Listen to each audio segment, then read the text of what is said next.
community founded on loving kindness and a common devotion to our free faith. I am the Reverend Ruth Van Lillian, and I am honored to serve as your minister. My pronouns are she, her. If you are visiting for the first time, in person or online, we are delighted that you found us. You find yourself in the company of the curious, the questioning, the hopeful. We are a band of faith explorers, each searching for meaning, none forcing their beliefs on others, and all learning from one another's discoveries. You are all on my mind and heart today as you gather to lift up what is worthy and sacred in our lives. As your part-time contract minister, I am available remotely for pastoral needs, and I will be in the pulpit again soon. During this season of harvest, Halloween screams and giggles in equal measure, and pumpkin spiced everything. I hope you are finding time to seek within and to serve without in this hurting, broken world. Our Unitarian Universalist faith calls us to compassion and love. May you find spiritual refreshment and restoration in our service today.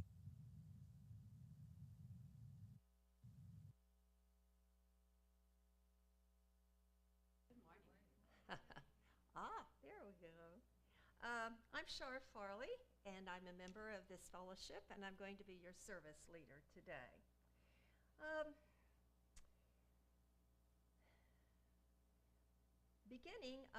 we first of all would like to remind everybody, particularly our visitors today, that after the end of our first hour service today, please, everyone is invited to stay and have some refreshments and some coffee.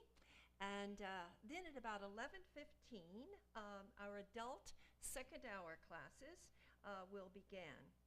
Of special interest, I think, to our visitors and newcomers to Unitarian Universalism today is our UU 101 group. It meets today in the library, the room right across the hall here, and will be led by Jane Park, one of our Board of Trustees. We'll be sharing our spiritual journey and learning more about the long, rich history of Unitarian Universalism. And then your order of service does say that Free Thinkers Friendly will meet at the front of this sanctuary, but we do have our Harmony Room available today. So that's through the hallway and just on the other side of this wall. And Free Thinkers today will be led by Alex Faulkner. And the name of his topic today will be Contemplating the End. And some people have already said, the end of what? Well, you got to go and find out. All right? And also, there are a lot of announcements in your order of service. And additionally, I have some folks that would like to give some announcements of their own. So, Amanda, why don't you come forth with yours first?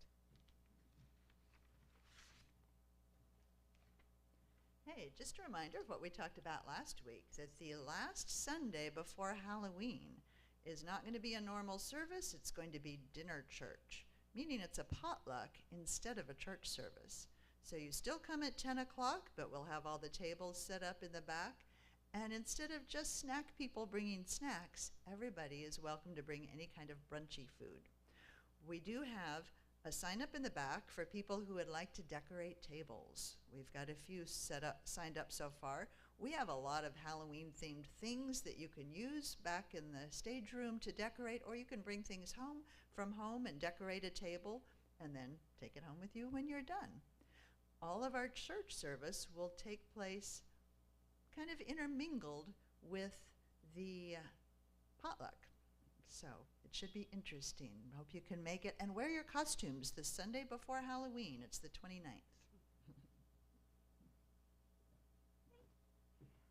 And let's see, Erica has an announcement. Hello, social justice update. Stacy Shanks, who's been running the clothing drive for sexual assault victims, that you are still welcome to bring things through next week. There's a box in the back of the sanctuary. And then after that, we're going to switch over to banned books. RE has been collecting them, and we're going to help them out as well. So last 2 Sundays of October, feel free to bring any banned books to donate to the library. We, of course, welcome adult books, but special focus on children's books. So yeah, last 2 Sundays of October, feel free to bring in a book that would scare somebody. But not we, you youth. And Amy. Amy has an announcement.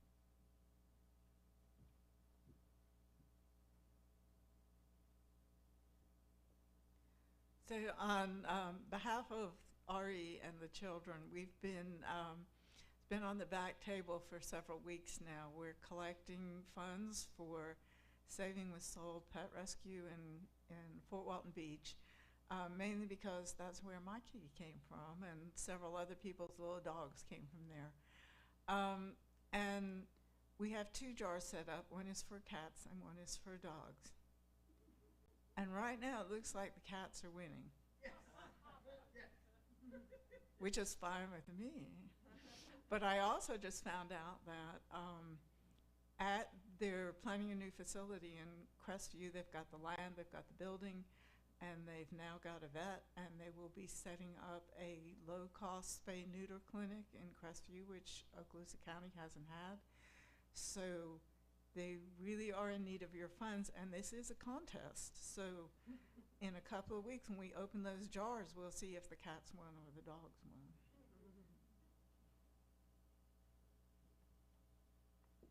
And finally, I have a couple of announcements also along the lines of social justice. Opportunity Place, which is one of our Share the Plate recipients, are planning to have a casino night on October the 18th. And this is a flyer that we'll make sure is posted. It gets all of the details and the information. Sounds like it would be a fun evening if you like to, you know, play the tables or whatever. And also another fundraiser and fun night will be sponsored by the Okaloosa Public Schools Foundation. It's their 3rd annual barbecue and bingo night. And that's going to be on October the 24th. And all of the details for that evening will also be posted at the back of the sanctuary.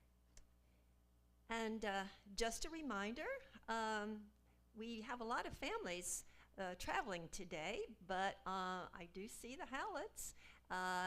Claire and Sam are here, and Amy's got a very interesting class for you today.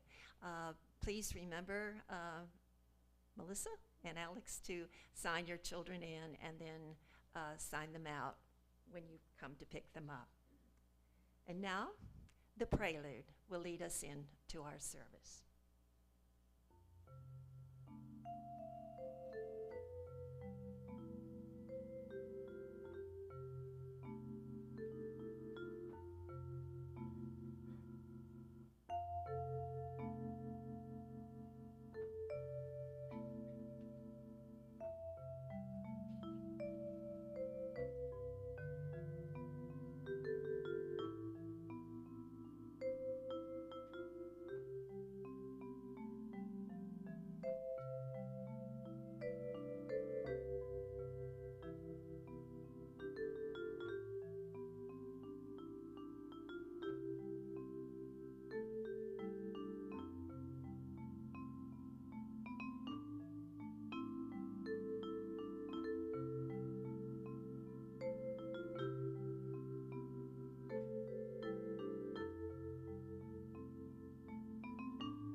you, Erica.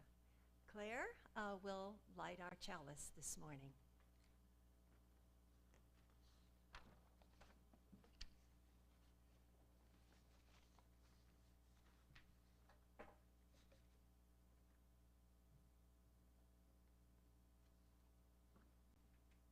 Our light is the light of the sun, keeper of all we love.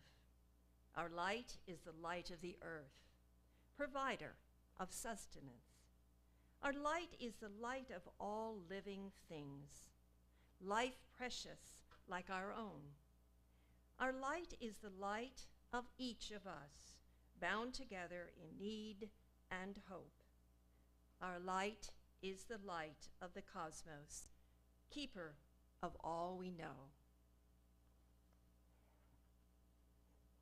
Erica will play through our opening hymn, and for the beauty of the earth, it's number 21 in your gray hymnal, and the lyrics will also be on the screen behind me.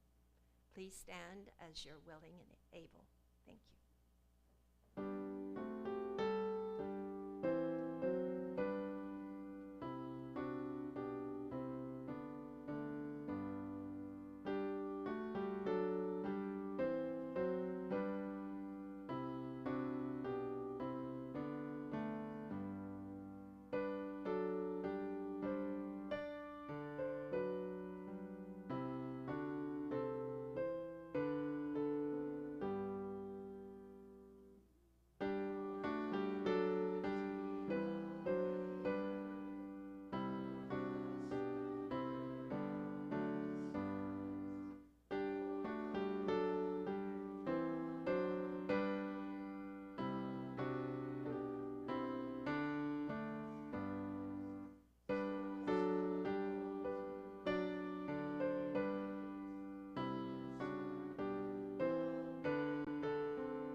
And now, our favorite time of the morning, a time for all ages.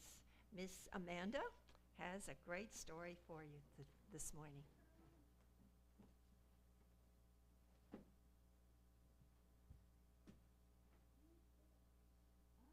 Only four, but four good ones, right?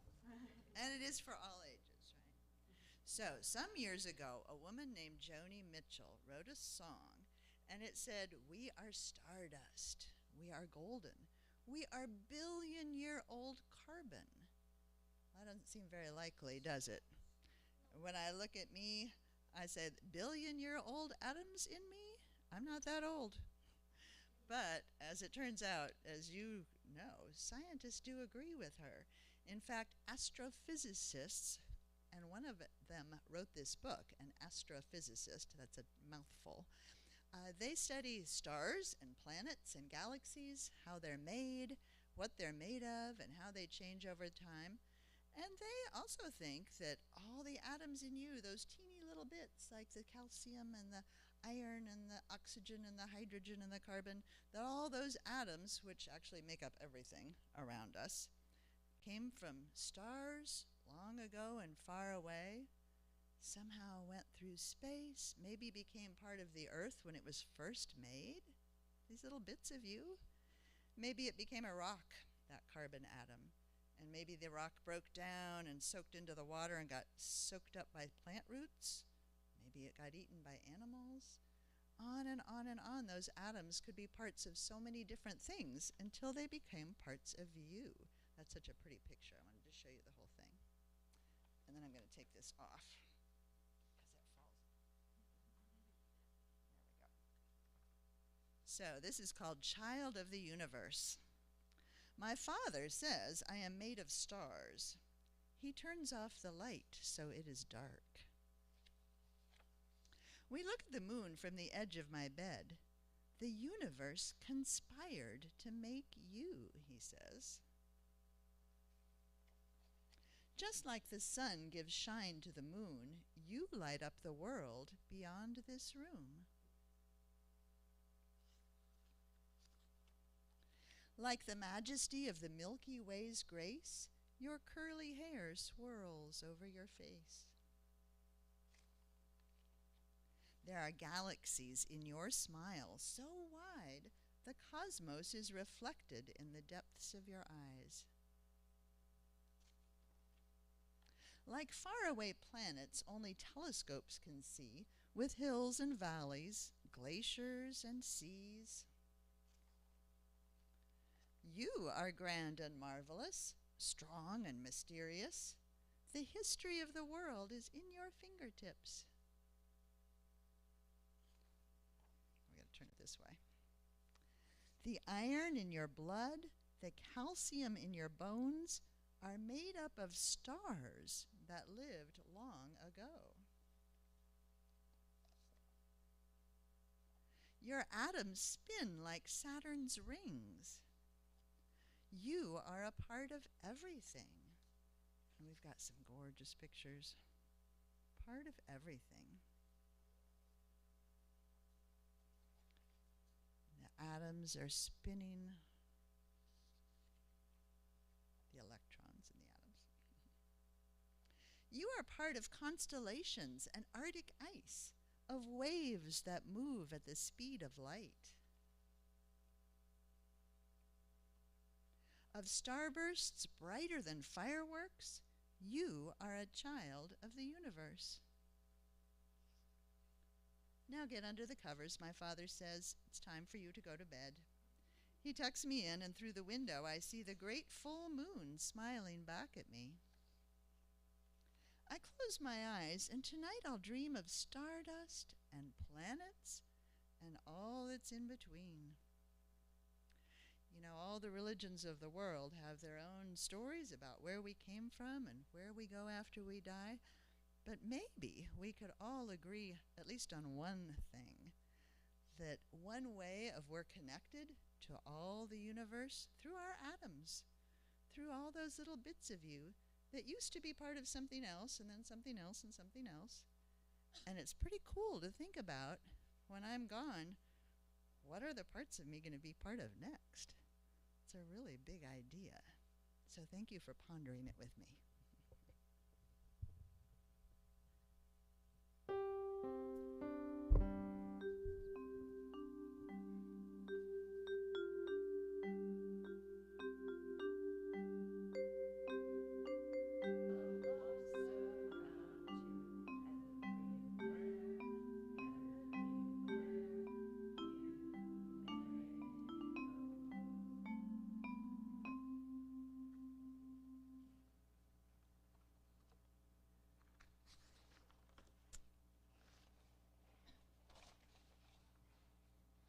Now, you are invited to come forth and briefly share significant events in your life, a joy, a milestone, or a concern.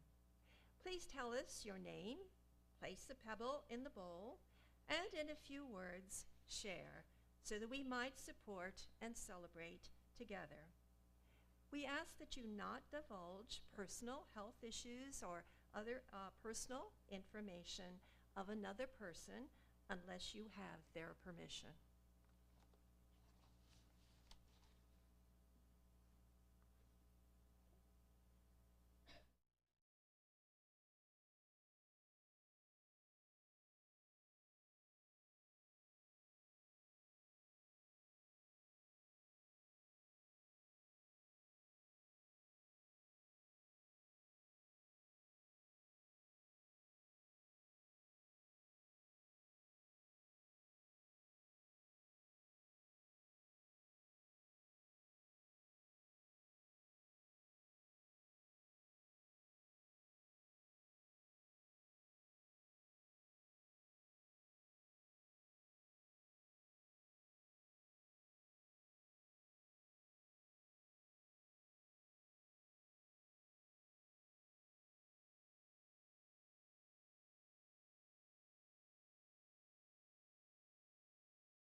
Let us pause now for a moment of silent prayer and meditation, and afterward I will close with some words from the Reverend Eric Walker Wickstrom.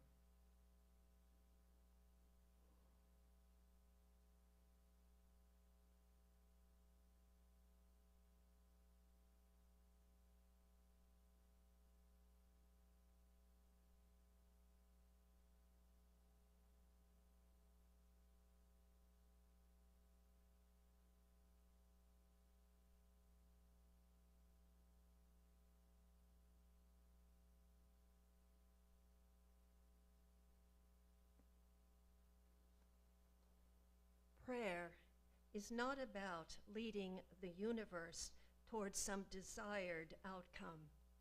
It is about our willingness to be led to greater consciousness, compassion, and connection.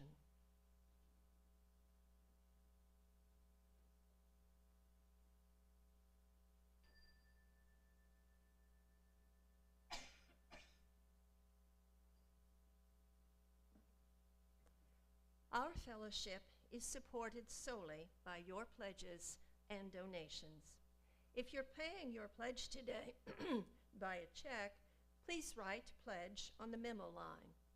We have a tradition in this fellowship to share half of the cash and undesignated checks that we receive each Sunday with a local charitable organization.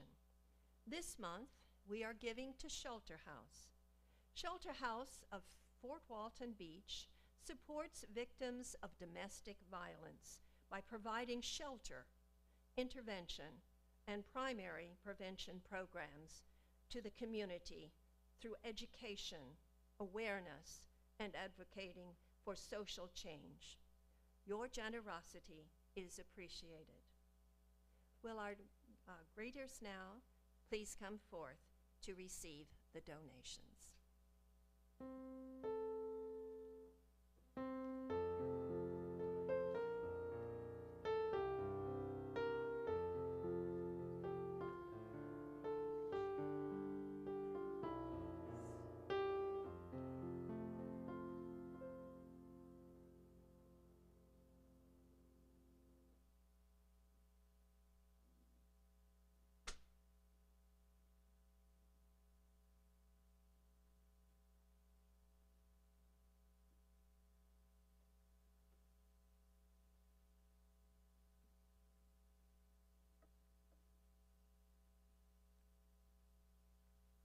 For each child that's born, a morning star rises and sings to the universe who we are. For each child that's born, a morning star rises and sings to the universe who we are.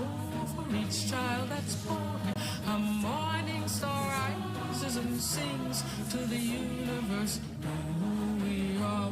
For each child that's born, a morning star rises and sings to the universe who we are. We are our grandmother's prayers, and we are our grandfather's dreamings, and we are the breath of our ancestors. We are the Spirit of God. We are mothers of courage, fathers of time, daughters of dust, and the sons of great visions. We're sisters of mercy, brothers of love, lovers of life, and the builders of nations. We're seekers of truth, keepers of faith, makers of peace, and the wisdom of ages. We are our grandmother's prayers. We are our grandfather's dreamings, and we are the breath of our ancestors. We are the Spirit of God. We are mothers of courage, fathers of time, daughters of dust, and the sons of great visions. We're sisters of mercy, brothers of love, lovers of life, and the builders of nations. We're seekers of truth and keepers of faith. We are makers of peace and the wisdom of ages. We are our grandmother's prayers. We are our grandfather's dreamings, and we are the breath of our ancestors. We are the Spirit of God. We are our grandmother's prayers, and we are our grandfather's dreamings. We are the breath of our ancestors. We are the Spirit of God. For each child that's born, a morning star rises and sings to the universe who we are. For each child that's born, a morning star rises and sings to the universe who we are. We are one.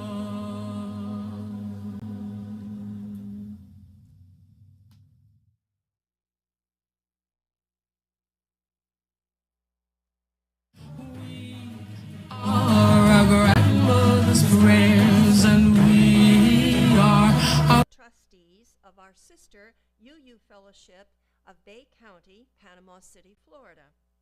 Bob is a native of Connecticut. He has called Florida home since 1986.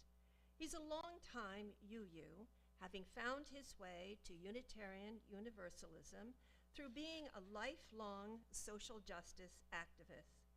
His formal education and career as a registered nurse anchored him in the sciences. He started adulthood with demons of insecurity that led him on a proactive approach to shake this mental monkey chatter. He found his peace through running, yoga, and the exploration of the vast interconnectedness of the cosmos and the connectedness on a biomolecular and atomic level. He refers to himself as a child of the universe, which happens to be the title of his message today. Enjoy.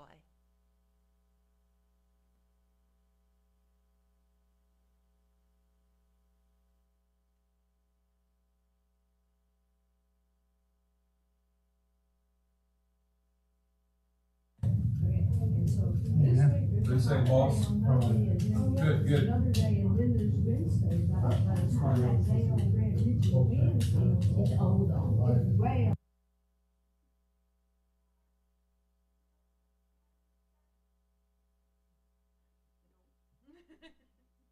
Joshua assured me that he could cut it out.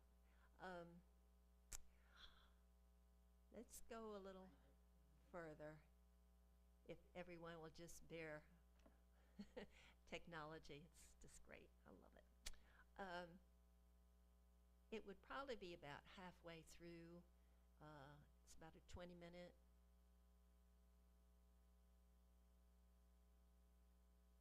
After a hymn, I think, maybe.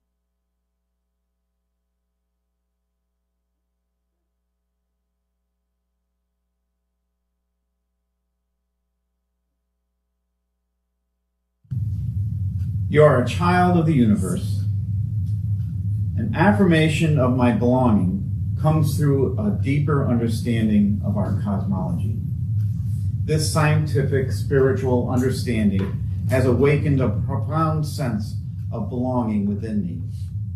We all belong to the universal connections of the cosmos.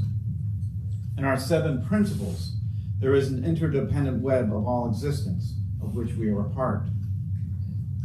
When I was in high school, I was active with the United Church of Christ youth group called PF, Pilgrim's Fellowship.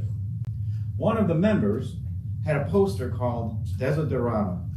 It was supposed to have been found as an ancient transcript with a timeless message. Well, it turns out to be written not so long ago by a poet, Max Ehrmann. Nevertheless, Desiderata is a timeless advice for life. I bought the poster and it remained on my wall and remains so today. as a reminder of life lessons. It is a wonderful piece of wisdom in living life, well worth revisiting throughout our life. I was especially struck by a stanza that spoke to my insecure soul. It reads, "Beyond a wholesome discipline, be gentle with yourself.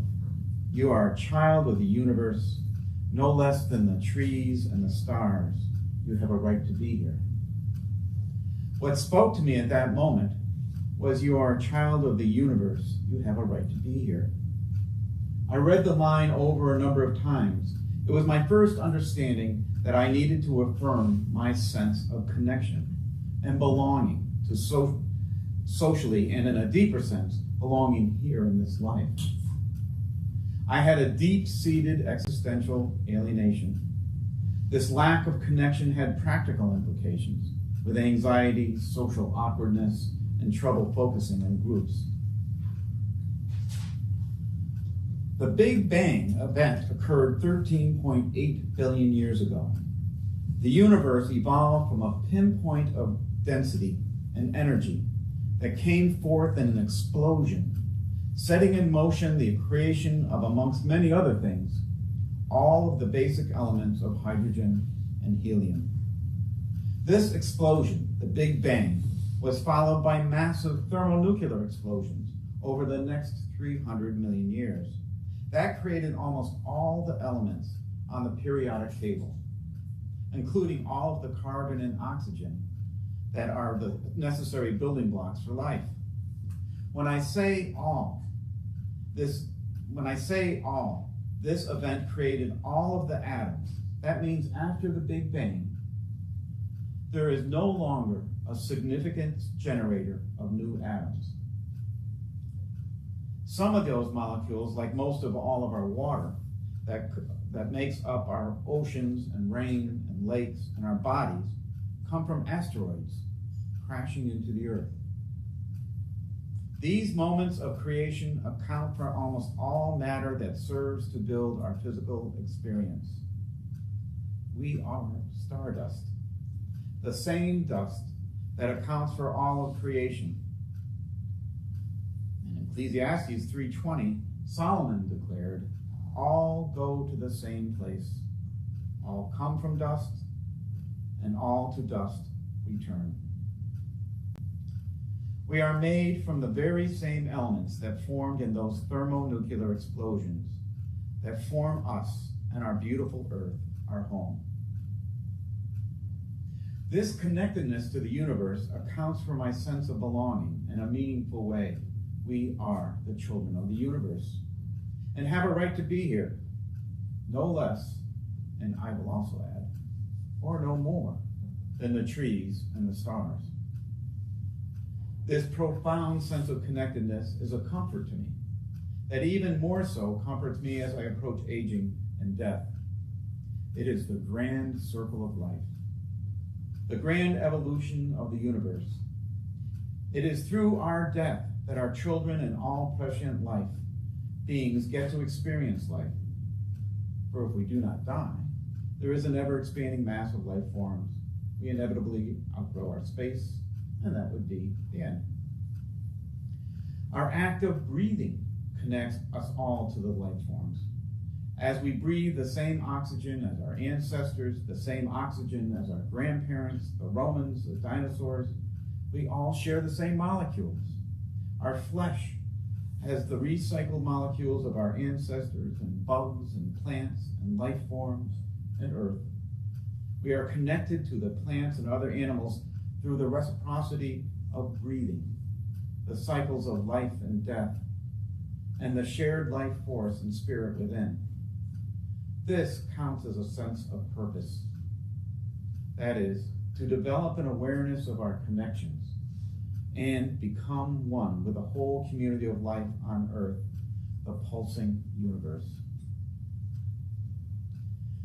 We are connected to each other in the coded memory of cells, collected through genetic evolution of the earliest life forms, evolving ever more complex solutions to the challenges of self-preservation and reproducing. In this ever more complex genetic code lies the memory of early life to today's peoples plants, animals, and fungi. This is a source of miraculous wonder, not to be squandered with self-pity over our mortality. In this cosmic connection, we can find our immortality. Neil deGrasse Tyson suggests, instead of looking up at the night sky and feeling small, look within and feel large. Meditate on our molecules that make up our bodies, the atoms that make up the molecules. The constant cycling of oxygen, carbohydrates, enzymes, all this constant interchange that makes life, and the atoms made of quarks. Contemplate the amazing forces of dark energy and dark matter that flow through us. We are alive in the universe, and the universe is alive within us. As I contemplate these larger and smaller connections, I find I bump into the unknown, into mystery and the miraculous. I am finding gaps in my hardened atheism.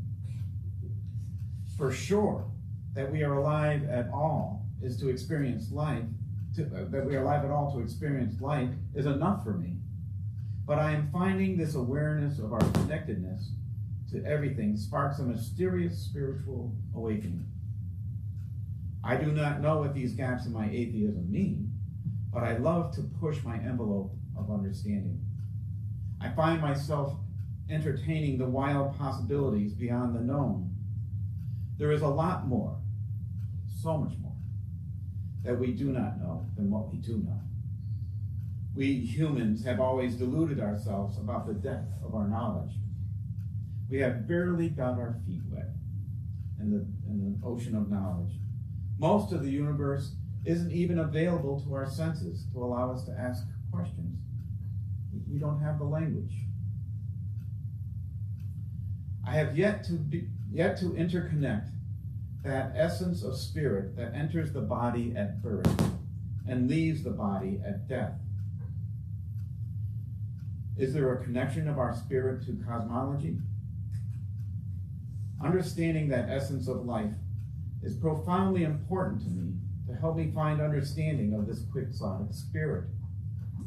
I ask, who and what am I? It does not satisfy me to say our spirit is a summation of our collective experiences organized by biochemical reactions.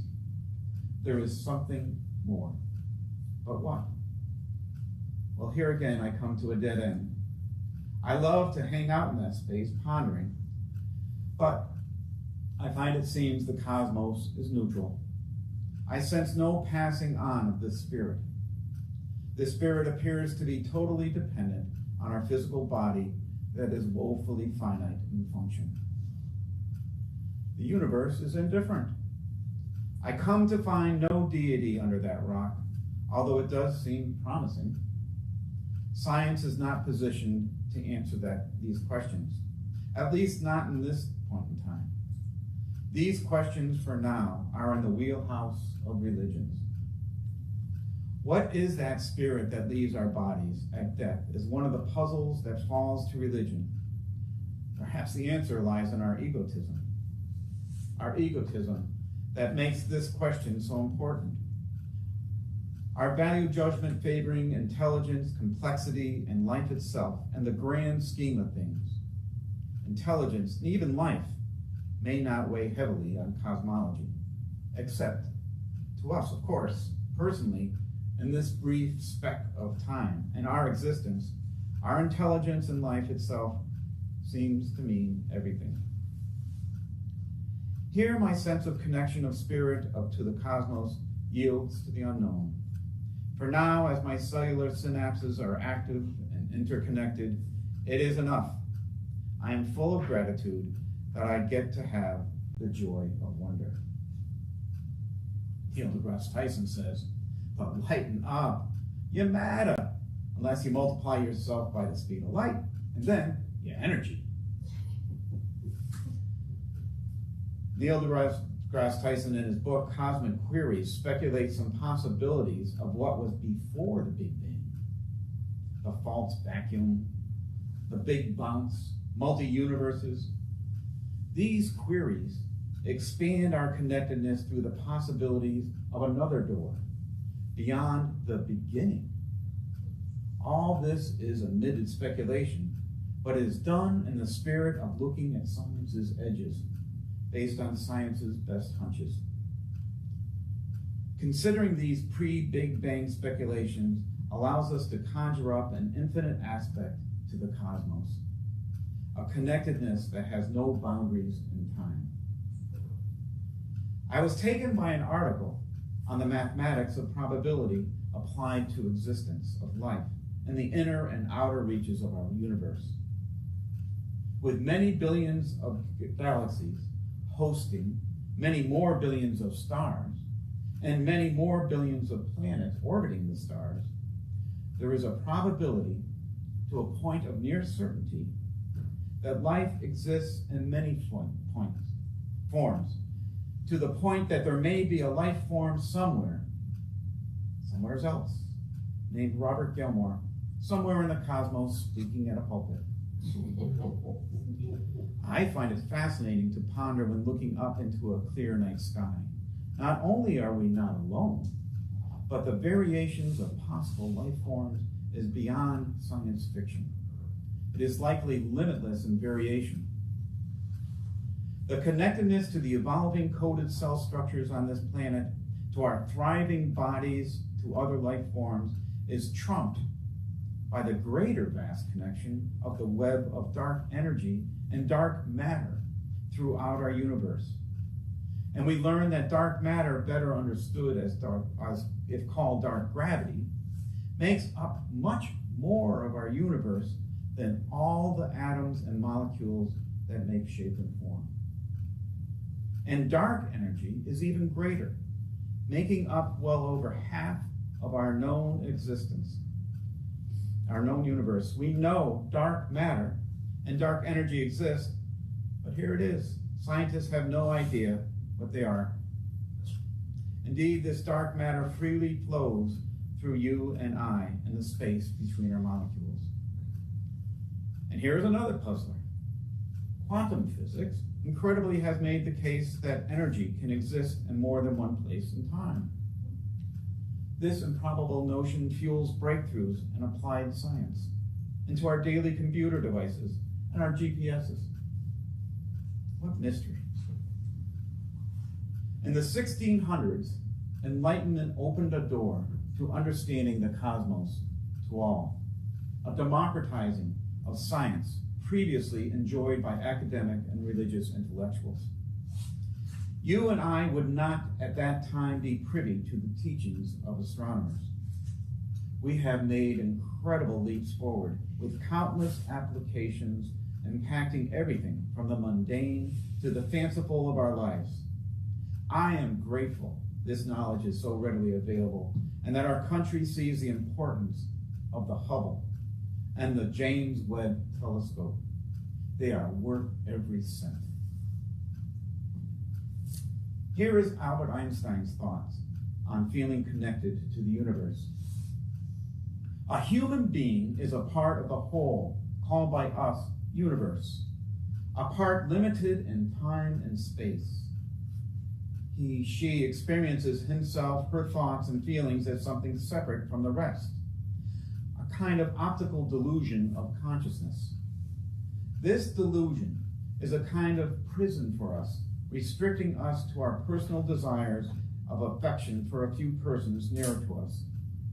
Einstein continues, our task must be to free ourselves from this prison by widening our circle of compassion to embrace all living creatures and the whole of nature and its beauty.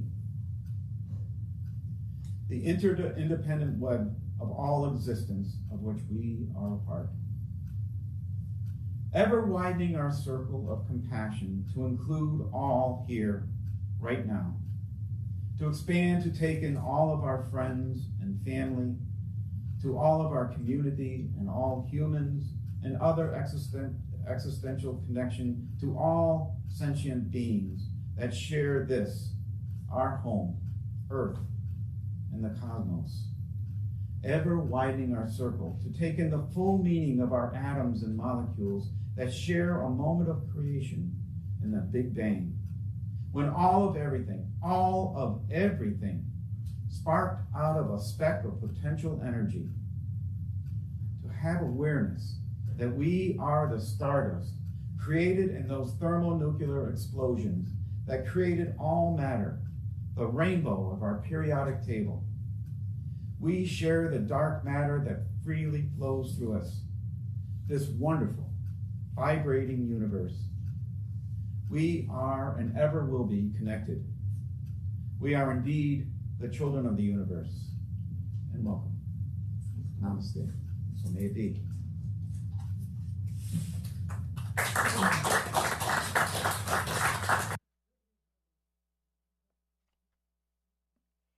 Will you please stand as you are able to sing our closing hymn, What is This Life, number 94, and the words will also be on the screen.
Reminded that we are part and participants of the universe, let us go forth from this quiet hour, encouraged to strive toward faithfulness to the best in ourselves, in others, and in the whole creation. Please remain seated during the postlude.